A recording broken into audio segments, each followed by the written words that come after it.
কাঁচামরিচ 180 টাকা। আর কাঁকরোল 80 টাকা।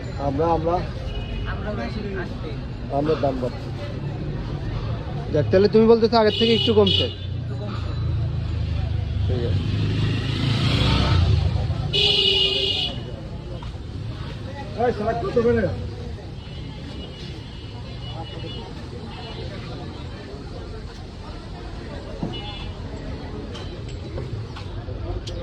কাকা বেগুন কত কাকা? 60 টাকা। কাকা বেগুন আগে কত ছিল? এখন কমছে, আগের থেকে একটু কমছে না বাড়ছে? আচ্ছা।